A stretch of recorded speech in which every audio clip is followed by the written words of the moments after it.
हल्द्वानी में आयोजित एक प्रेस वार्ता में विश्व हिंदू परिषद के अंतर्राष्ट्रीय महामंत्री बजरंग लाल बांगड़ा ने मंदिरों को सरकारी नियंत्रण से मुक्त करने की मांग उठाई।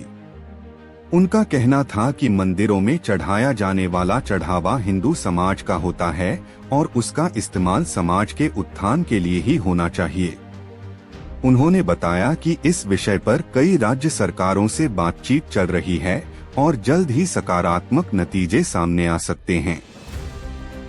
वहीं बजरंग लाल बांगड़ा ने अवैध धर्मांतरण पर चिंता जताई और कहा कि यह देश में जनसंख्या असंतुलन पैदा कर रहा है।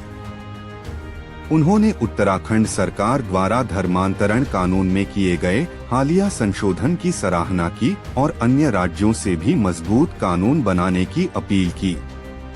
वार्ता के दौरान उन्होंने उत्तराखंड सरकार द्वारा अल्पसंख्यक शिक्षा बोर्ड के गठन का स्वागत किया, लेकिन साथ ही यह भी कहा कि किसी भी संस्थान को तभी अल्पसंख्यक संस्थान का दर्जा दिया जाए जब वहां कम से कम 50% छात्र अल्पसंख्यक समुदाय से हों।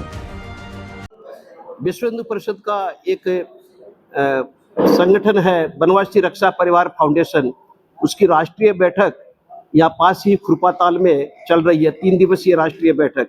उसके निमित्त यहाँ पर आगमन हुआ और चूंकि उत्तराखंड में कुमाऊं में बहुत लंबी अवधि के बाद में आना मेरा हुआ है, इसलिए आप सबसे भी भेंट करने का सुअवसर मिला। विश्व हिंदू परिषद अभी वर्तमान में हिंदू मंदिरों को सरकारी नियंत्रण से मुक्त कराकर हिंदू समाज को वो मंदिर सौंपे जाए, इस विषय पर काम कर रहा है। एक बड़ा आंदोलनात्मक बड़ी बैठक विजयवाड़ा में हुई है।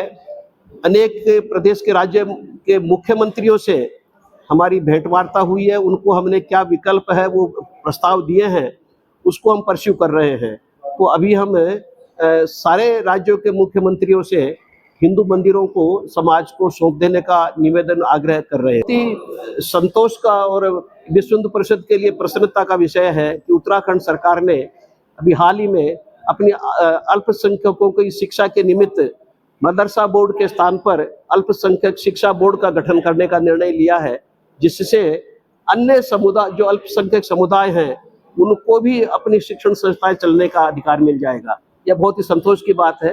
परंतु हमारा इसमें एक निवेदन है कि अल्पसंख्यक की परिभाषा जरा इस विषय में ठीक से की जाए कि जिस शिक्षा संस्थान में उस समुदाय के 50% या उससे अधिक बच्चे पढ़ते हों, उसको अल्पसंख्यक शिक्षण संस्था का दर्जा मिले और उसको विशेषाधिकार मिले।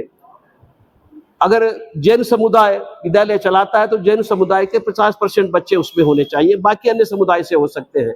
लेकिन अगर कोई समुदाय शिक्षण संस्था चलाता है परंतु उसके अपने बच्चे उसमें हैं ही नहीं या 1-2% हैं, तो फिर उसको अल्पसंख्यक शिक्षण संस्था का कोई विशेषाधिकार या वो दर्जा नहीं मिलना चाहिए। इस विषय में ये परिभाषा को जरा ठीक करने की आवश्यकता है।